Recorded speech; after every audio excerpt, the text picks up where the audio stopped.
Good evening of you. मैं शांतनु राय Nirmala IAS के इस प्लेटफॉर्म से आप सभी का स्वागत करता हूं।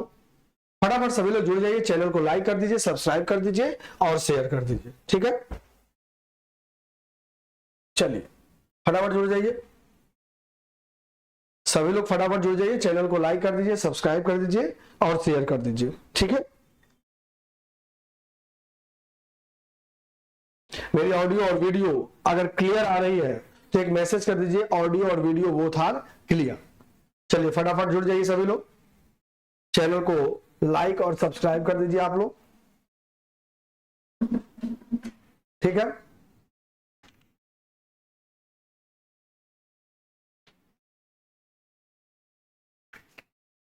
ऑडियो और वीडियो दोनों क्लियर है। तो चलिए आज हम बात करेंगे हिस्ट्री के कुछ पीवाईक्यूज पे, प्रीवियस ईयर्स के पूछे गए क्वेश्चंस पे, और देखेंगे कि ये क्वेश्चंस जो पूछे गए हैं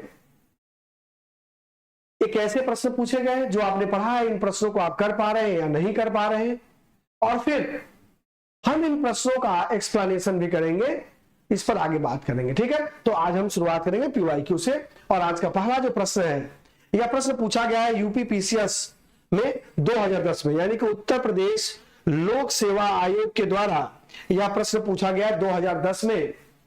और भी एग्जाम से पूछे गए लेकिन यूपीएससी में पूछा गया 2010 में।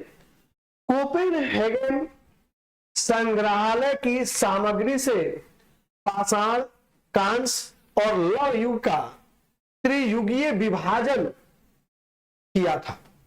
कोपेनहेगन संग्रहालय की सामग्री से पाषाण मतलब पूरा पाषाण काल, मध्य पाषाण काल, नव पाषाण काल, ताम्र पाषाण काल, यानी कि पूरा पाषाण काल, तो पाषाण, कांस्य और लौह युग का त्रियुगीय विभाजन किया था। किसने?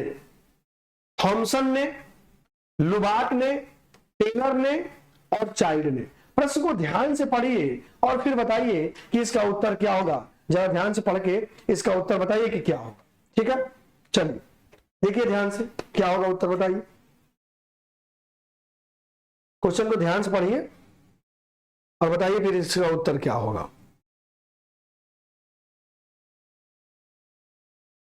ठीक है, जवाब दीजिए, बाकी लोग भी जवाब दीजिए, सबको जवाब देना है। ध्यान रखिएगा कोई टेस्ट नहीं है आपका, बस ये एक मूल्यांकन है कि हम कितने प्रश्नों को सही कर पा रहे हैं और जो गलत हो रहा है वो क्यों गलत हो रहा है, तो इस पर हम बात करेंगे। ठीक है, तो चलिए फटाफट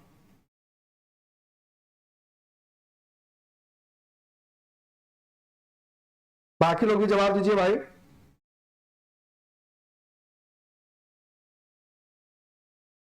क्या उत्तर होगा इसका? सभी लोग जुड़ जाइए, चैनल को लाइक कर दीजिए, सब्सक्राइब कर दीजिए और शेयर कर दीजिए।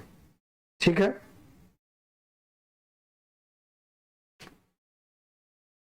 बोलिए, और लोग जवाब दीजिए।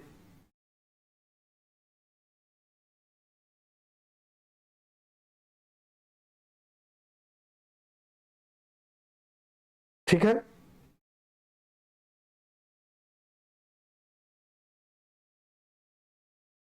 बाकी लोग जवाब दीजिए भाई, क्या होगा उत्तर? फटाफट देखिए, बहुत सारे लोगों ने सही जवाब दिया है, बाकी लोग भी जवाब दीजिए। चलिए, जिन लोगों ने इसका उत्तर दिया है ए थॉमसन, बिल्कुल सही जवाब है। तो इसका उत्तर क्या होगा भाई? पहले प्रश्न का थॉमसन होगा। चलिए इसका एक्सप्लेनेशन देखते हैं।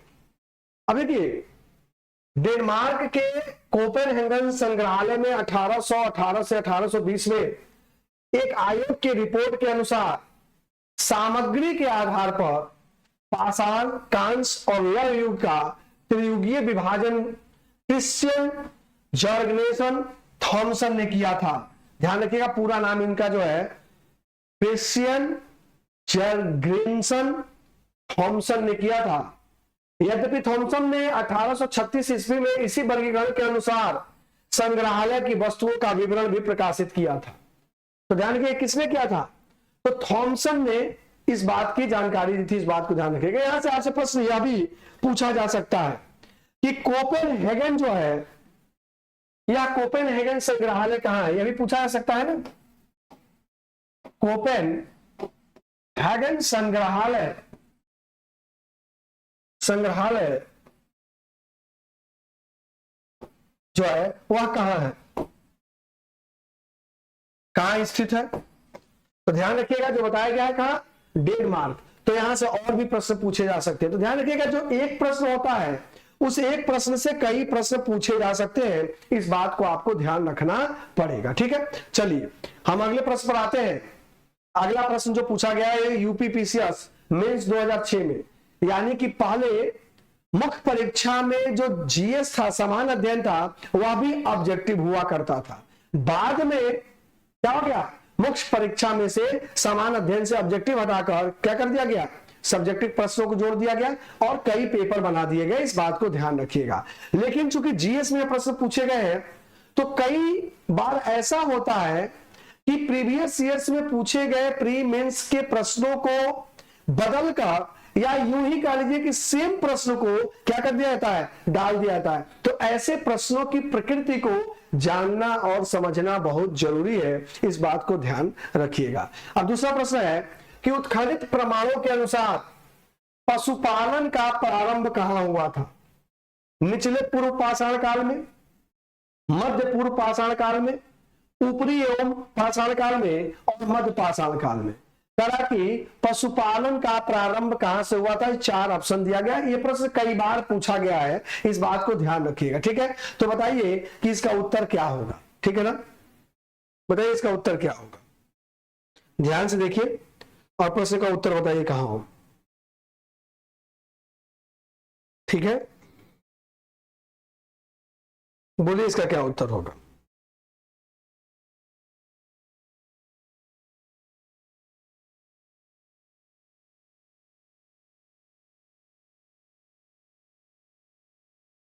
बोलिए भाई, सभी ने जवाब दीजिए।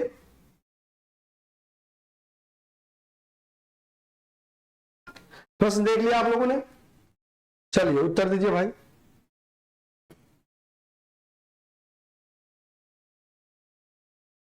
चलिए फटाफट बताइए, बाकी लोग भी बताइए कि इसका उत्तर क्या होगा। ठीक है, बोलिए। ठीक है, बाकी लोग बताएं। पढ़ाने क्रम में आप लोगों को मैंने इस पर बात की थी, चर्चा की थी और बताया था। ठीक है ना, क्या होगा इसका उत्तर? चलिए, जिन लोगों ने इसका उत्तर माना है डी, बिल्कुल सही जवाब है। और जब आप लोगों को पाषाण काल में पढ़ा रहा था तो पाषाण काल पढ़ाने के क्रम में, पाषाण काल जब पढ़ा रहा था तो एक तरीके से आपको पूर्व पाषाण, प्राग ऐतिहासिक काल, ऐसे समझिए, प्राग ऐतिहासिक काल, प्राग के जगह पर प्राक भी कभी कभी लिखा जाता है, प्राग या प्राग ऐतिहासिक काल जब पढ़ा रहा था तो इसको अध्ययन की सुलभता के लिए 3 हिस्सों में बांटा था। पूरा पाषाण काल, पूरा पाषाण काल, मध्य पाषाण काल, नव पाषाण काल, नव पाषाण काल। तो पूर्व ऐतिहासिक काल या प्राक ऐतिहासिक काल को 3 हिस्सों में बांटा गया था और उसमें पूरा पाषाण काल को भी 3 भागों में बांटा गया था। निम्न पूरा पाषाण काल, निम्न पूरा पाषाण काल, मध्य पूरा पाषाण काल और उच्च पूरा पाषाण काल। उच्च पूरा पाषाण काल, इन 3 भागों में पूरा पाषाण काल को बांटा गया था। क्यों बांटा गया था? तो जो पूरा पाषाण काल था या पूरा पाषाण काल का अधिकांश जो हिस्सा था, अधिकांश हिस्सा हिम आच्छादित था। क्या था? हिम आच्छादित था। हिम आच्छादित था का मतलब क्या हुआ? हिम का मतलब होता है बर्फ, यानी कि बर्फ से ढका हुआ था, बर्फ से ढका हुआ था।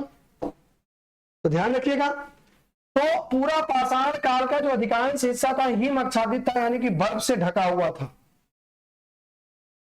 पूरा पाषाण काल को 3 भागों में इसलिए बांटा गया, निम्न पूरा पाषाण काल, मध्य पूरा पाषाण काल और उच्च पूरा पाषाण काल, क्योंकि इन तीनों कालों में अलग अलग पत्थर के उपकरणों का प्रयोग किया गया। जैसे आपको पढ़ाने क्रम में आपने पढ़ा था, जब मैं क्लास ले रहा था तो बताया था आपको कि हैंडेक्स या हस्त कुठार, क्लेवर, विधानी, चौपर, खंडक, ऐसे महत्वपूर्ण उपकरणों की चर्चा की थी। और यह भी बताया था कि कैसे रॉबर्ट ब्रसफुट ने मद्रास के समीप पलवरम से एक हस्त कुठार या हाथ की कुल्हाड़ी प्राप्त की थी, इसकी चर्चा की थी। तो इसको 3 भागों में इसलिए बांटा गया क्योंकि अलग अलग कालखंडों में अलग अलग उपकरणों का प्रयोग किया गया। और साथ ही जलवायु परिवर्तन के कारण क्या हुआ, जब मौसम गर्म होने लगा तो बर्फ पिघलने लगे, तो अलग अलग कालखंड में ये 3 भागों में जो विभाजित किया गया, बर्फ जो पृथ्वी के अलग अलग हिस्सों में था वो पिघलने लगा और बर्फ से वह क्षेत्र खाली होने लगा, जिसकी वजह से इस काल के लोग उधर भी जीवन यापन करने लगे। इस बात को ध्यान रखिएगा। और इसमें मैंने कहा था कि इस काल के लोग गंगा, यमुना और सिंधु के कछारी मैदानों में नहीं बसे थे। इस काल के लोग जो थे ये क्या थे, शिकारी थे, शिकार करते थे बड़े बड़े पशुओं के, खाद्य संग्राहक थे, मतलब खाद्य संग्रह मतलब खाद्यान्नों का संग्रह करते थे, खाद्य संग्राहक थे, एक स्थान से दूसरे स्थान पर घूमते रहते थे, अस्थायी जीवन नहीं जीते थे। तो पूरा पाषाण काल के अंतर क्या हुआ मध्य पाषाण काल में, मध्य पाषाण काल में भी जो मानव था वह शिकारी और खाद्य संग्राहक ही रहा, अस्थायी जीवन यहां भी नहीं जीता था मानव। लेकिन एक जो परिवर्तन हुआ यहां पर, वह परिवर्तन जो महत्वपूर्ण परिवर्तन हुआ कि इस काल के मानव के द्वारा पशुओं को पालतू बनाया जाने लगा। किसको, पशुओं को पालतू बनाने का प्रथम साक्ष्य कहां से प्राप्त हुआ, मध्य पाषाण काल से। और मध्य पाषाण काल के 2 स्थल है, एक है मध्य प्रदेश में स्थल है जिसका नाम है आदमगढ़, और दूसरा है राजस्थान में बागौर। ये 2 ऐसे स्थल हैं, मध्य प्रदेश में आदमगढ़ और राजस्थान में बागौर, जहां से पशुपालन के प्रारंभिक साक्ष्य प्राप्त होते हैं। इस बात को ध्यान रखिएगा। तो मध्य पाषाण काल में पशुपालन के प्रारंभिक साक्ष्य प्राप्त हुए और नव पाषाण काल सबसे अलग हो गया। इस काल में मानव अस्थायी जीवन जीने लगा, ग्रामीण सभ्यता का विकास हुआ, ग्रामों का विकास हुआ, पशुपालन को बढ़ावा दिया गया, लोग आग से परिचित हो गए, भोजन पकाकर खाने लगे। तो इस तरीके से तो ध्यान रखिएगा मध्य पाषाण काल में आदमगढ़, मध्य प्रदेश के आदमगढ़ और राजस्थान के बागौर से पशुपालन के क्या हुए, प्रारंभिक साक्ष्य प्राप्त हुए। इस बात को ध्यान रखिएगा। समझ में आई बातें? चलिए आगे बढ़ते हैं। तो उत्तर इसमें क्या हो जाएगा, मध्य पाषाण काल हो जाएगा। इस बात को ध्यान रखिए। ठीक है, चलिए ठीक है, चलिए मध्य प्रदेश में आदमगढ़, होशंगाबाद मध्य प्रदेश और बागौर राजस्थान में पशुपालन के साक्ष्य मिलते हैं। आइए अगले प्रश्न पर आते हैं। अगला प्रश्न है कि मध्य पाषाणिक प्रसंग में पशुपालन के प्रमाण जहां मिले वह स्थान है। देखिए अब यहां पर स्थान पूछ लिया, यहां ये 2008 में प्रश्न पूछा गया है। अब देखो एक ही तरह के प्रश्न से अलग अलग प्रश्न बनाया गया। यह प्रश्न क्या पूछा गया था, यह प्रश्न पूछा गया था कि पशुपालन का साक्ष्य किस काल से हुआ, मध्य पाषाण काल से 2006 में। देख रहे हो आप, अब यही प्रश्न बदल लिया गया और 2008 के यूपी पीसीएस 3 में, मतलब 1 साल के गैप के बाद क्या पूछ लिया, पशुपालन के प्रमाण कहां से प्राप्त हुए। अब 4 स्थल का नाम दे दिया, लंगनाज, बीरभानपुर, आदमगढ़ और चौपानी मांडो। अब देखिए क्या हुआ, क्वेश्चन वही है, ऑप्शन बदल दिया, उसमें काल पूछ लिया, इसमें स्थल पूछ लिया। ठीक है, इस बात को ध्यान रखिएगा। तो मध्य प्रदेश में आदमगढ़, तो आप जान रहे हो कि पशुपालन के प्रारंभिक साक्ष्य कहां मिले थे, तो 2 जगहों से मिले थे। कौन कौन से, तो पहला मध्य प्रदेश का आदमगढ़, आदमगढ़ आजमगढ़ नहीं है, ध्यान रखिएगा। दूसरा राजस्थान का बागौर, राजस्थान का बागौर। तो ध्यान रखिएगा, दोनों को याद रखिएगा। अब देखिए प्रश्न रिपीट किया कि नहीं, प्रश्न रिपीट किया, कभी कभी सेम प्रश्न रिपीट कर देता है और कभी कभी क्या करता है, प्रश्न के ऑप्शन बदल देते हैं या ऊपर से प्रश्न का एक शब्द हटा देते हैं, उसका उत्तर बदल जाता है। तो ध्यान रखना है आपको, किसी भी टॉपिक को पढ़ना है, उस टॉपिक को इस तरीके से पढ़ना है कि वहां से अगर कोई प्रश्न पूछा जाए तो आप गलत नहीं करोगे। सब पढ़ने के चक्कर में क्या होता है, जो आपको आता है वो भी गलत कर देते हो। ये स्ट्रेटजी आपको बनानी है कि जितनी भी चीजें पढ़ रहे हो, अगर वहां से प्रश्न पूछा जाएगा तो हम प्रश्न गलत नहीं करेंगे। इस बात को आपको ध्यान रखना है। जो आप नहीं पढ़े हो वहां से प्रश्न आ गया, छोड़ देंगे, गलत हो गया, कोई बात नहीं। क्योंकि जो देखिए, जो आपको नहीं आता है कमोबेश वो आपके आसपास वालों को भी नहीं आता, इस बात को ध्यान रखिएगा। लेकिन इन एग्जाम्स में, इन परीक्षाओं में अगर आप जिन बातों को पढ़े हो या जिन बातों से प्रश्न पूछे गए हैं, अगर उनसे प्रश्न पूछे जाते हैं और नहीं कर पाते हो तो आप एग्जाम से बाहर हो जाते हो। खासकर जो प्रश्न पहले पूछा जा चुका है या किसी टॉपिक से प्रश्न पूछा जा चुका है और उस प्रश्न का उत्तर आप नहीं दे पा रहे हो तो आप एग्जाम से बाहर होते चले जाओगे। इस बात को ध्यान रखिएगा। तो इन सारी गलतियों से बचना है। इसी के लिए क्लास के बाद 1 हफ्ते 10 दिन की ये सीरीज एक चलाता हूं मैं, जिससे कि आपको यह पता चल जाए कि प्रश्न आपका कितना गलत हो रहा है, कितना सही हो रहा है। और चूंकि यूपी पीसीएस का एग्जाम है तो पीवाईक्यू इतिहास का, इस पीवाईक्यू के माध्यम से आप क्या करते हो, उस पूरे खंड को रिवीजन कर लेते हो और आप देखते हो कि कहां से प्रश्न पूछा गया है और कहां से पूछा जा सकता है।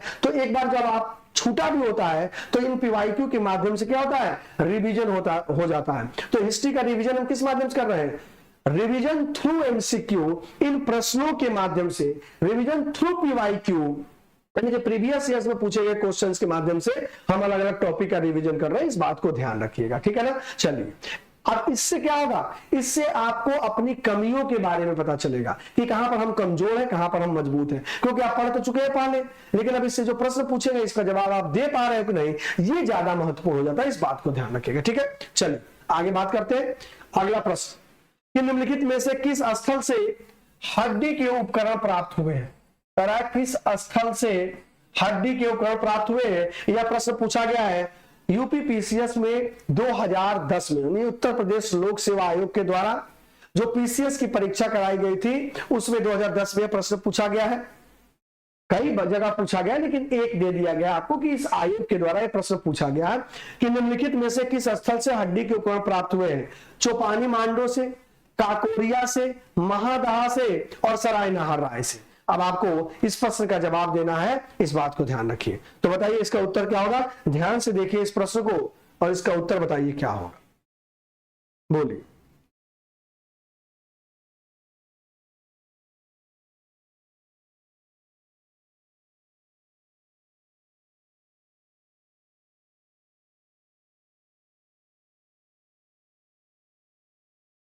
ठीक है, चलिए बताइए भाई किस स्थल से। बहुत ध्यान से इस प्रश्न को पढ़ के उत्तर दीजिएगा।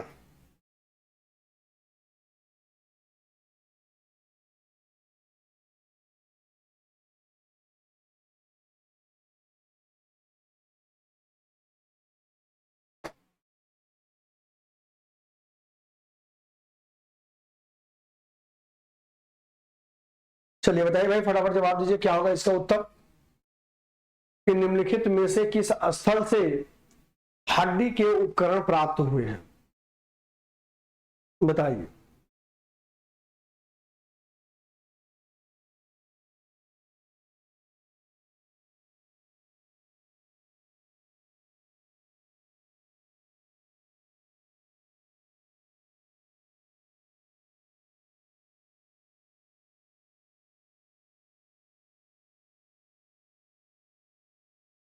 बोलिए भाई फटाफट जवाब दीजिए, किस स्थल से हड्डी के उपकरण प्राप्त हुए। बाकी लोग अब देखिए, जो प्रश्न पूछा गया है इसमें जो 2 ऑप्शन है, महादहा और सराय नाहर राय, ये दोनों कहां है, यह दोनों है प्रतापगढ़ जिले में। प्रतापगढ़ कहां है भाई, उत्तर प्रदेश राज्य में इलाहाबाद के पास। इलाहाबाद जो अब हो गया क्या, प्रयागराज। और पहले भी ये था क्या, प्रयागराज, बीच में हो गया था इलाहाबाद, अब फिर हो गया है क्या, प्रयागराज। अब ध्यान रखिएगा इसमें जो दो स्थल है महादहा और सराय नाहर राय, इन दोनों स्थलों से हड्डी के साक्ष्य प्राप्त हुए, लेकिन सबसे ज्यादा कहां से प्राप्त हुए, महादहा से। ठीक है, सराय नाहर राय से भी हड्डी के साक्ष्य प्राप्त हुए। कैसे भाई, तो सराय नाहर राय से गर्त चूल्हों का साक्ष्य प्राप्त हुआ है, गर्त चूल्हों का साक्ष्य प्राप्त हुआ है, और इससे जली हुई हड्डियां हमें प्राप्त हुई हैं। क्या प्राप्त हुई है, जली हुई हड्डियां प्राप्त हुई हैं। यानी कि सराय नाहर राय से हमें सामूहिक जीवन पद्धति की, सामूहिक जीवन पद्धति की यहां से साक्ष्य प्राप्त हुआ है। तो महादहा और सराय नाहर राय दो ऐसे स्थल हैं जहां से हड्डी के साक्ष्य प्राप्त होता है। अगर आप सी भी आंसर टिक करते हो तब भी सही होगा, और डी भी आंसर टिक करते हो तो तब भी सही होगा। ध्यान रखिएगा आयोग के द्वारा कई बार ऐसे प्रश्न पूछ लिए जाते हैं जिसमें दो दो आंसर सही रहते हैं, और ये दो दो आंसर सही है, तो सी वाले को भी ऑप्शन आंसर नंबर मिलेगा उतना ही जितना डी वाले को मिलेगा। इस बात को ध्यान रखिएगा, ठीक है ना। अब देखिए मध्यपाषाण कालीन स्थल जो महादहा है प्रतापगढ़ जिले में स्थित है, बड़ी मात्रा में हड्डी और सिंह निर्मित उपकरण प्राप्त हुए हैं। जी.आर. शर्मा ने महादहा में 3 क्षेत्रों का उल्लेख किया है, और इन क्षेत्रों में झील क्षेत्र, बूचड़खाना, संकुल क्षेत्र और कब्रिस्तान निवास क्षेत्र में बटा था। कहा गया कि बूचड़खाना संकुल क्षेत्र से ही हड्डी और सिंह निर्मित उपकरण और आभूषण बड़े पैमाने पर प्राप्त हुए। सराय नाहर राय से भी अलग मात्रा में हड्डी प्राप्त हुआ है, इस बात को ध्यान रखें, ठीक है ना। तो इस प्रश्न का 2 उत्तर होगा। तो जो लोग सी मारे हैं उत्तर, जो लोग सी उत्तर बताए हैं उनका भी उत्तर सही है, और जो लोग डी उत्तर बता रहे हैं उनका भी उत्तर सही है। तो आप लोग ध्यान रखिएगा। तो कई बार परीक्षा में ऐसा होता है कि 2-2 आंसर आ जाता है एग्जाम में, ठीक है ना। इस बात को ध्यान रखिएगा हमेशा। अगर सवाल पूछ लिया होता हड्डी की जगह पर कि निम्न में से किस स्थल से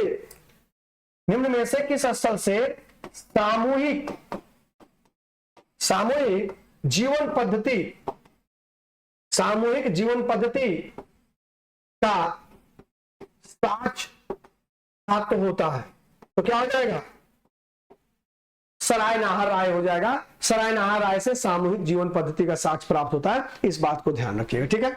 चलिए आगे बात करते हैं। अगला प्रश्न है कि एक ही कब्र से 3 मानव कंकाल, एक ही कब्र से 3 मानव कंकाल निकले किस स्थल से, सराय नाहर राय से, दमदमा से, महादहा से, लंगनाज से। प्रश्न को ध्यान से देखिए और बताइए इसका उत्तर क्या होगा। ध्यान से देखिए और बताइए इसका उत्तर क्या होगा, बोलिए। एक ही कब्र से 3 मानव कंकाल कहां से प्राप्त हुआ है बताइए।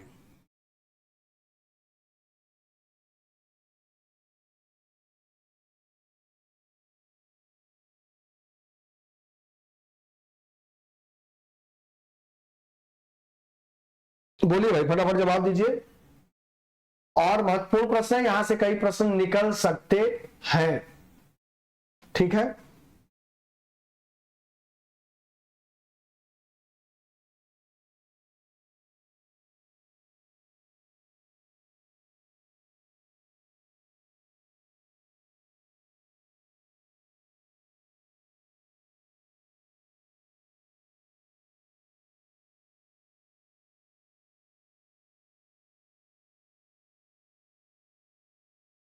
बताइए, उत्तर दीजिए भाई फटाफट, क्या होगा इसका उत्तर, क्या होगा इसका उत्तर। तो ध्यान रखिएगा इसका उत्तर क्या होगा। जिन लोगों ने इसका उत्तर माना है बी दमदमा, जिन लोगों ने इसका उत्तर माना है बी दमदमा, बिल्कुल सही जवाब है आपका कि इसका उत्तर क्या होगा, इसका उत्तर होगा दमदमा। अब ध्यान रखिएगा इसमें 3 ऐसे क्षेत्र हैं, सराय नाहर राय, दमदमा और महादहा। ये तीनों कहां है, ये तीनों प्रतापगढ़ में है, ध्यान रखिएगा। और उत्खनन के दौरान इन तीनों स्थलों से 41 समाधान प्राप्त हुए हैं। इन तीनों स्थलों को मिलाकर कितने समाधान प्राप्त हुए भाई? 41 समाधान प्राप्त हुए हैं, जिसमें से 5 युग्म समाधान, 5 युग्म समाधान प्राप्त हुए हैं, यानी कि 5 कब्रें ऐसे प्राप्त हुई हैं जिसमें 2-2 लोगों को दफनाया गया है। ऐसे 5 कब्रें प्राप्त हुई हैं, ठीक है। एक कब्र ऐसा प्राप्त हुआ है जिसमें 3 कंकाल एक साथ प्राप्त हुए हैं, यानी कि 3 लोगों को एक साथ दफनाया गया। और वह स्थल कौन सा भाई? तो वह स्थल है दमदमा। इस बात को ध्यान रखिएगा। और बाकी जो बच गए कितने, 5 और 3 8 निकाल दीजिएगा तो 33 बच गए, ठीक है। अब इसमें एक 100 है, तो 3 जो 3 मानव कंकाल मिले हैं वह दमदमा से मिले हैं। इस बात को ध्यान रखिएगा। तो सराय, नाहरराय, महदाहा, दमदमा तीनों प्रतापगढ़ जिले में है।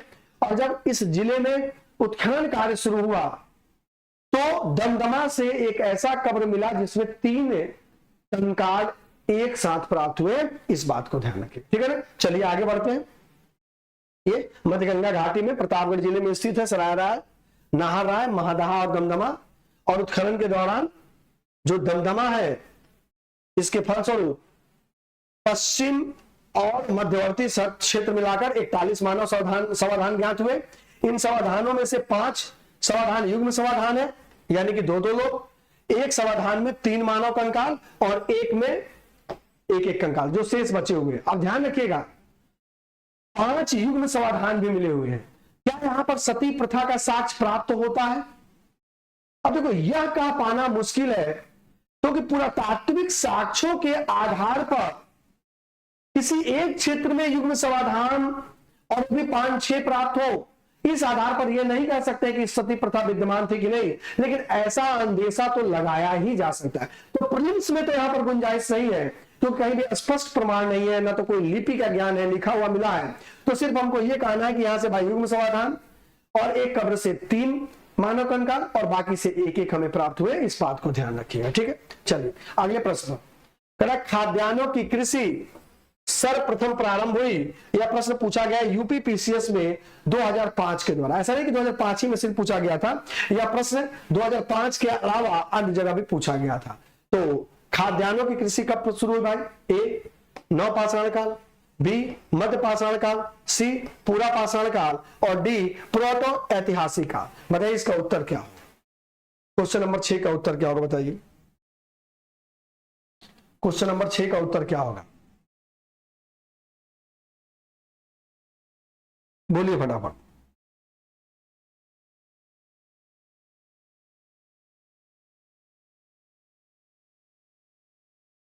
तो क्वेश्चन नंबर 6 का उत्तर क्या होगा?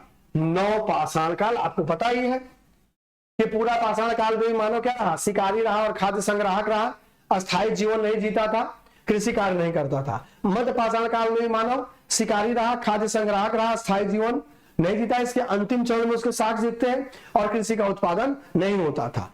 नवपाषाण काल में मानव पहली बार क्या किया? कृषि कार्य। और कृषि का प्रारंभिक साक्ष्य बलूचिस्तान स्थित मेहरगढ़ से प्राप्त होता है। ये मेहरगढ़ कहां है? बलूचिस्तान में स्थित है। यहां से भी कई बार प्रश्न पूछे गए हैं, इस बात को ध्यान रखिएगा। तो कृषि की शुरुआत नवपाषाण काल से, किस स्थल से? तो मेहरगढ़ बलूचिस्तान से। इस बात को ध्यान रखिएगा, ठीक है। चल अगला प्रश्न है कि सिंधु घाटी संस्कृति वैदिक सभ्यता से भिन्न थी, क्योंकि सिंधु घाटी संस्कृति वैदिक सभ्यता से कैसे भिन्न थी? ए, इसके पास विकसित शहरी जीवन की सुविधाएं थी। बी, इसके पास चित्रलेखीय लिपि थी। सी, इसके पास लोहे और रक्षा शास्त्रों के ज्ञान का अभाव था। और डी, उपयुक्त सभी। बताइए क्वेश्चन नंबर 7 का उत्तर क्या होगा? क्वेश्चन नंबर 7 का उत्तर क्या होगा? जरा फटाफट बताइए, बोलिए।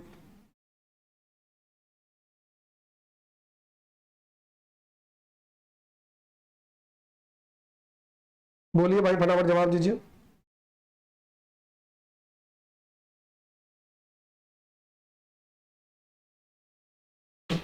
फटाफट जवाब दीजिए कि इस प्रश्न का उत्तर क्या होगा। सिंधु घाटी संस्कृति वैदिक संस्कृति से कैसे भिन्न थी? तो देखिए इसका उत्तर क्या होगा। जिन लोगों ने इसका उत्तर माना है डी, बिल्कुल सही जवाब है। देखिए सिंधु घाटी सभ्यता जो थी एक शहरी सुविधाएं थी, एक नगरीय सभ्यता थी, जबकि वैदिक सभ्यता एक ग्रामीण सभ्यता थी। ध्यान रखिएगा जो सिंधु लिपि थी वह भाव चित्राक्षर लिपि थी, भाव चित्राक्षर लिपि थी, तो यानी चित्ररेखीय लिपि थी, और अभी तक इस लिपि को पढ़ा नहीं गया है। सिंधु लिपि को वाउस्ट्रोफेंडम लिपि के नाम से जाना जाता है। किस नाम से? वाउस्ट्रोफेंडम लिपि के नाम से जाना जाता है। और यह लिपि दाएं से बाएं बाएं से दाएं लिखी जाती है।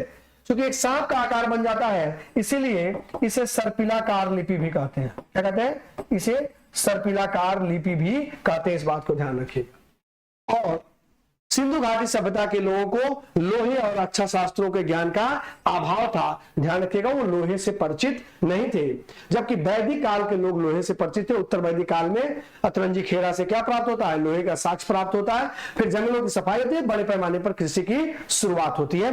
तो इन मामलों में सिंधु संस्कृति वैदिक संस्कृति से भिन्न थी। इस बात को ध्यान रखिएगा। तो उत्तर क्या हो जाएगा? उपर्युक्त सभी हो जाएगा।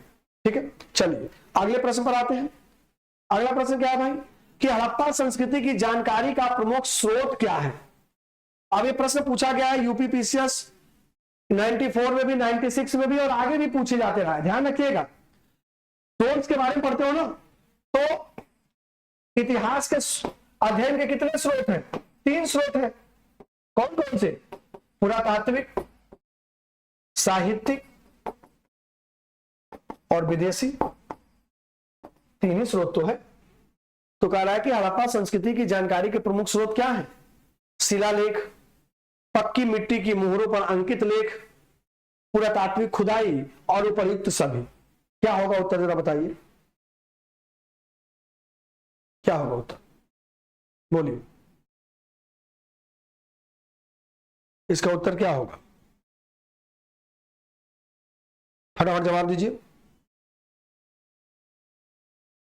तो ध्यान रखिएगा इसका जो उत्तर होगा वो क्या होगा? बोलिए क्या होगा इसका उत्तर?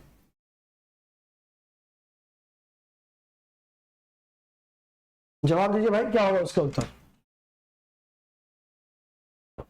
इसका उत्तर होगा सी, पुरातात्विक खुदाई। ध्यान रखिएगा शिलालेख नहीं होगा, क्योंकि चूंकि सिंधु लिपि पढ़ी नहीं गई है। साहित्य तो उपलब्ध है, लेकिन चूंकि लिपि ही नहीं पढ़ी गई है, तो इससे जो लिखी गई जो बात है इस लिपि में, तो उस लिपि से लिखी गई बात जो है उससे हमें कोई साक्ष्य प्राप्त नहीं होता है। तो न तो शिलालेख होगा, पक्की मिट्टी की मोहरों पर अंकित लेख।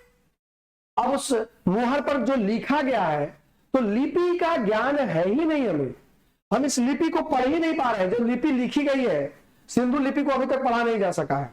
अगर सिंधु लिपि को पढ़ लिया जाएगा तो हो सकता है बहुत सी सारी चीजें और स्पष्ट हो जाए। तो सिंधु साहित्य तो उपलब्ध है, सिंधु लिपि में लेख तो प्राप्त हुए हैं, लेकिन लिपि का ज्ञान नहीं हो पाने के कारण, लिपि को पढ़ नहीं पाने के कारण इसमें लिखी हुई बातों से हमें सिंधु सभ्यता के बारे में कोई जानकारी प्राप्त नहीं होती है। केवल पुरातात्विक स्रोत के आधार पर उत्खनन के दौरान सिंधु घाटी सभ्यता के अलग अलग स्थलों से जो हमें साक्ष्य प्राप्त हुए हैं, उसी साक्ष्य के आधार पर हमें सिंधु घाटी सभ्यता की राजनीतिक, सामाजिक, धार्मिक, आर्थिक व्यवस्था के बारे में हमें जानकारी प्राप्त होती है। इस बात को ध्यान रखिएगा। तो इस ऑप्शन में जो सही होगा वो क्या होगा कि हड़प्पा संस्कृति या सिंधु संस्कृति के बारे में जो जानकारी हमें प्राप्त हुई है वह केवल और केवल किस आधार पर? पुरातात्विक साक्ष्य के आधार पर प्राप्त हुई है। ठीक है, तो इस बात को ध्यान रखिएगा, क्लियर कर दीजिए। साहित्य तो उपलब्ध है, परंतु उपलब्ध होते हुए भी चूंकि पढ़ी नहीं गई है, तो क्या मतलब? साहित्यिक स्रोत तो है ही, लिपि में लिखी ही गई है बातें, लेकिन हम पढ़ ही नहीं पा रहे हैं। तो इस बात को ध्यान रखिएगा। अगला प्रश्न, निम्नलिखित में से कौन सा सिंधु घाटी की सभ्यता पर प्रकाश डालता है? अब वही बातें यहां पर आ गई। शिलालेख, पुरातत्व संबंधी खुदाई, बर्तनों की मोहरों पर लिखावट और धार्मिक ग्रंथ। अब देखो ये उसी समय पीसीएस में पूछा गया था, 93 में पूछा गया, 2000 के बाद पूछा गया, 2005 के बाद पूछा गया, 2010 के बाद पूछा गया। सबसे पहले कब पूछा गया इस बात की यहां चर्चा की। तो यहीं पर बात क्या हो जाएगा उत्तर। भाई सिंधु घाटी सभ्यता के बारे में जितनी भी हमें जानकारी होती है वह केवल और केवल पुरातात्विक स्रोत के आधार पर होती है, इस बात को ध्यान रखिएगा। लिपि का उपलब्ध है, साहित्यिक लिपि उपलब्ध है, मोहरों पर बातें लिखी गई है, ठीक है, लेकिन हम लिपि नहीं पढ़ पाए हैं, इसलिए उस स्रोत का उपयोग हम सिंधु घाटी सभ्यता के अध्ययन के लिए नहीं कर पाए हैं, इस बात को ध्यान रखिएगा। अगला प्रश्न, मूर्ति पूजा का आरंभ कब से माना जाता है? मूर्ति पूजा का आरंभ कब से माना जाता है भाई? ए पूर्व आर्य, बी उत्तर वैदिक काल, सी मौर्य काल और डी कुषाण काल। मूर्ति पूजा की शुरुआत कब से मानी जाती है? जरा प्रश्न का जवाब दीजिए। यह भी प्रश्न कई बार पूछा गया है, अलग अलग तरीकों से पूछा गया है, तो बताइए मूर्ति पूजा का आरंभ कब से माना गया? बोलिए।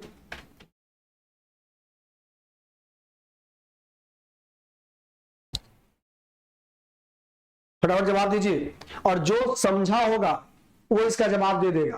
तो बताओ भाई मूर्ति पूजा का आरंभ कब से माना जाता है? क्या देगा उत्तर? अरे चलो, अगर पूर्व आर्य की जगह पर यहां पर दे देता हड़प्पा सभ्यता, तब क्या होता? तब बता देते भाई हड़प्पा सभ्यता में मूर्ति पूजा के साक्ष्य तो प्राप्त हुई है। मातृ देवी के चित्र प्राप्त हुआ है, जिसके गर्भ से पौधा निकलते हुए दिखाई दिया गया, जिसको मातृ देवी की संज्ञा दी गई है। पाशुपति शिव की मूर्ति प्राप्त हुई है, स्त्री मृग मूर्तियों की संख्या प्राप्त हुई है। तो मूर्ति पूजा का आरंभ कहां से? यहां से। तो इस बात को ध्यान रखिएगा। चलिए आगे बढ़ते हैं। अगला प्रश्न है कि सैंधव सभ्यता का महान स्नानागार कहां से प्राप्त हुआ है? सैंधव सभ्यता का महान स्नानागार कहां से प्राप्त हुआ है? ए मोहनजोदड़ो, बी हड़प्पा, सी लोथल, डी कालीबंगा। जरा बताइए भाई, फटाफट जवाब दीजिए कि इसका उत्तर क्या होगा। बताइए इसका उत्तर क्या होगा? सैंधव सभ्यता का महास्नानागार का साक्ष्य कहां से प्राप्त हुआ है? बोलिए, फटाफट जवाब दीजिए। महत्वपूर्ण प्रश्न है और यहां से कई बार प्रश्न पूछे जाते हैं। बताइए भाई, जवाब दीजिए, इसका उत्तर क्या हो? बोलिए।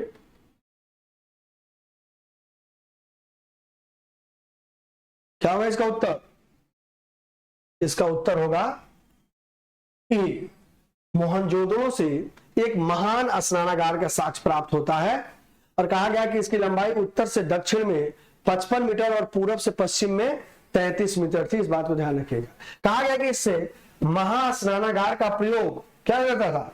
धार्मिक अवसरों पर इसका प्रयोग किया जाता था। कब? धार्मिक अवसरों के समय इसे महास्नानागार में लोग स्नान करते थे, किसी त्योहार के अवसर पर। जैसे देखते हो आप कि वर्तमान समय में अलग अलग शहरों में, अलग अलग राज्य के क्या होते हैं ऐसे स्नान जो कुंभ का आयोजन किया जाता है। जैसे प्रयागराज में आप जाओगे तो हर साल कुंभ लगता है। और 2025 में प्रयागराज में महाकुंभ का आयोजन होना है। अब हो सकता है यहां से आपसे प्रश्न पूछ ले, अब यहां से कहीं से भी जोड़ के प्रश्न पूछ ले निम्न में से वह कौन सा राजा था जो प्रत्येक 5 वर्ष पर आकर प्रयाग में प्रयाग सभा करता था और धन्य धान को दान करता था? तो हर्ष के बारे में, हर्षवर्धन के बारे में, हर्ष एक ऐसा राजा था जो प्रत्येक 5 वर्ष पर प्रयागराज जाता था और प्रयाग सभा का आयोजन करता था ये, और वहां पर क्या करता था? अपनी संपत्ति का दान करता था। प्रत्येक 5 साल पर यह जाता था। तो प्रयागराज में 2025 में महाकुंभ लगने वाले हैं, यहां से प्रश्न पूछे जा सकते हैं। जैसे हरिद्वार में आप देखते हो गंगा के तट पर कुंभ लगता है, नासिक में कुंभ लगता है, उज्जैन में कुंभ लगता है। तो ये जो मोहनजोदड़ो से प्राप्त महान स्नानागार है, ऐसा माना गया कि किसी धार्मिक अवसर पर, प्रयोजन पर इस महास्नानागार में लोग स्नान करके पूजन और ये सब सारी चीजें करते थे। इस बात को ध्यान रखिएगा, ठीक है।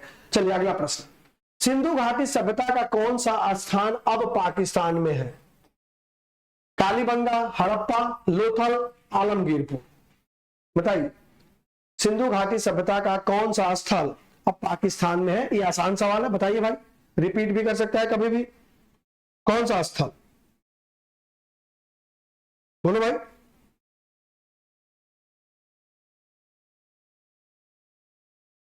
कौन सा स्थल हो जाएगा? हड़प्पा, कहाँ है? पाकिस्तान के पंजाब प्रांत के मोंटगोमरी जिला में स्थित है। कहाँ?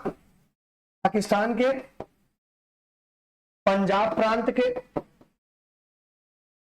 प्रांत के मोंटगोमरी जिला में स्थित है। कहाँ? रावी नदी के किनारे, रावी नदी के किनारे स्थित है। तो हड़प्पा इसमें कहाँ है? वर्तमान पाकिस्तान में। इस बात को ध्यान रखिएगा, ठीक, जो कि बताया आपको।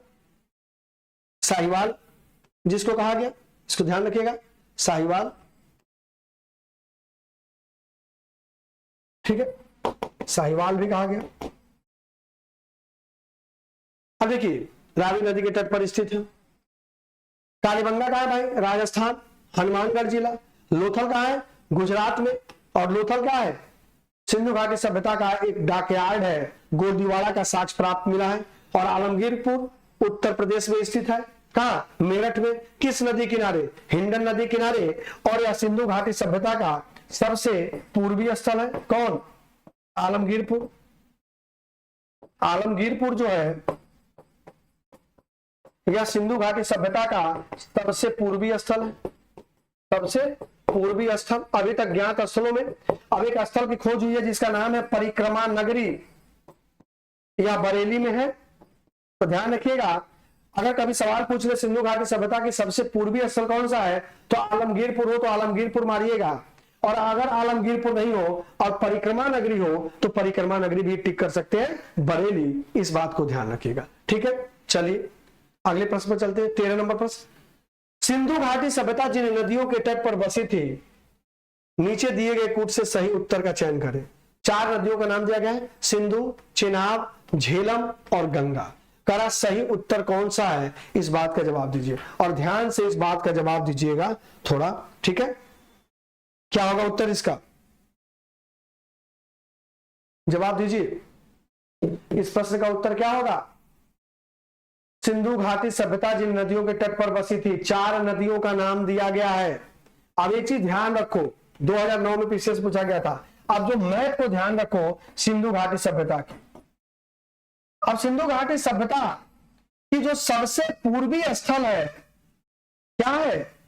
आलमगीरपुर है ना, सबसे पूर्वी स्थल आलमगीरपुर। और ये कहां पर है भाई? मेरठ में। और ध्यान रखिएगा, इसी मेरठ के बगल से गंगा उत्तर प्रदेश में प्रवेश करती है। तो सिंधु घाटी की सभ्यता का जो प्रसार था वह गंगा नदी के क्षेत्र में नहीं हुआ था, गंगा वाले क्षेत्र में नहीं हुआ था, गंगा के क्षेत्र में नहीं हुआ था। इस बात को ध्यान रखिएगा, ठीक है ना। उसके पहले ही समाप्त हो गया। क्यों? क्योंकि सिंधु घाटी सभ्यता के सबसे पूर्वी स्थल कौन सा है? मेरठ। और यहीं से बगल से गंगा निकल जाती है। तो उत्तर में जो 4 गंगा है ये क्या होगा? नहीं होगा, बल्कि सिंधु, चेनाब और झेलम, ठीक है। ये क्या आ जाएगा? 1, 2 और 3, ये ऑप्शन सही हो जाएगा। तो ध्यान रखिए, कभी भी ऐसे प्रश्न पूछा जाए तो तुरंत सिंधु घाटी सभ्यता के मैप को ध्यान रखिए कि नॉर्थ, साउथ, ईस्ट, वेस्ट। जैसे नॉर्थ का इसका सबसे उत्तरी जो बिंदु थी या सबसे उत्तरी स्थल कौन सी थी? मांडा, जो जम्मू और कश्मीर में है, जेएनके में। भाई सबसे दक्षिणी स्थल कौन सी थी? दैमाबाद, कहां पे? महाराष्ट्र में है, महाराष्ट्र में है। और सबसे पश्चिमी स्थल क्या था? सुतका गेंडोर, सुतका गेंडोर कहां है? बलूचिस्तान में है। तो आपको ये ध्यान रखना पड़ेगा हमेशा, तुरंत मैप को माइंड में सेट कर लेना है कि क्या है यहां पर सबसे उत्तरी, सबसे दक्षिण, सबसे पूर्वी और सबसे पश्चिमी। और उस आधार पर ऐसे इसका वर्गीकरण करके इन प्रश्नों का उत्तर आप सही दे सकते हो। लेकिन जितनी बातें बताई जा रही है इसका आपको ध्यान में रखना पड़ेगा, इस बात को ध्यान रखिए, ठीक है। चलिए अगले प्रश्न पर आते हैं। अगला प्रश्न है कि हड़प्पा का उत्खनन करने वाला प्रथम पुरातत्वविद जो इसके महत्व को नहीं समझ पाया। ध्यान रखिएगा, प्रश्न क्या है? हड़प्पा का उत्खनन करने वाला प्रथम पुरातत्वविद जो इसके महत्व को नहीं समझ पाया वह कौन था? A Cunningham, sir John Marshall, Mortimer Wheeler, George F Dales. कौन था? जरा बताओ भाई, फटाफट जरा इसका जवाब दो तो, कौन था? बोलिए, क्या होगा इसका उत्तर? जवाब दीजिए फटाफट। किसने इसके महत्व को नहीं समझा?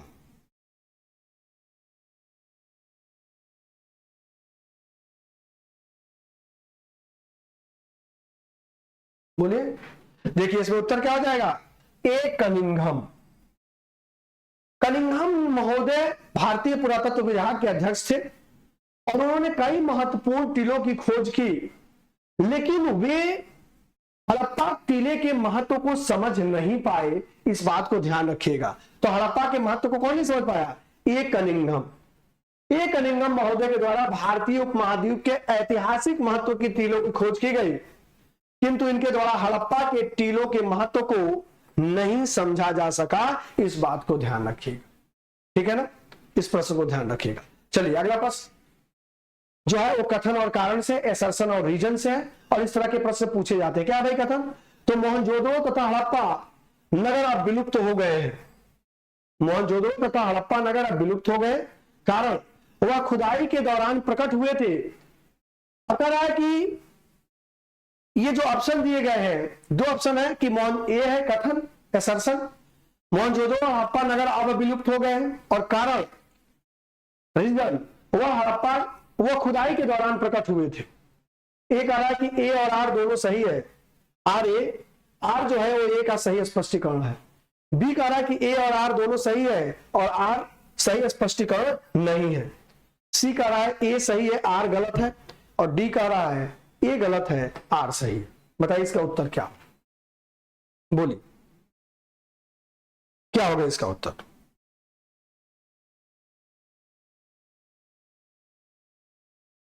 बोलिए,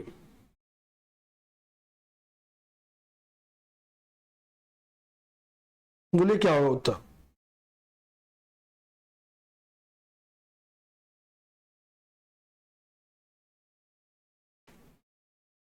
क्या होगा उत्तर भाई, बोलिए।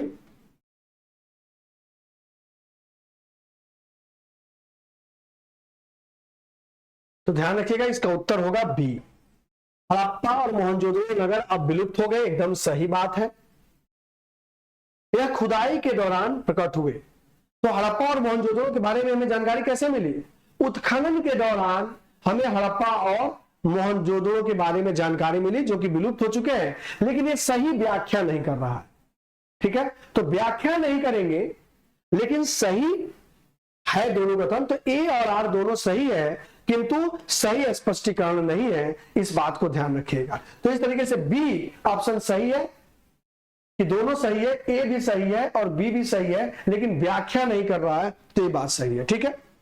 तो चलिए आज यहीं रुकेंगे, फिर अगली क्लास में नए क्वेश्चंस के साथ मिलते हैं आपसे। तब तक के लिए सभी को बहुत बहुत धन्यवाद। सभी लोग स्वस्थ रहिए, मस्त रहिए और प्रसन्न रहिए।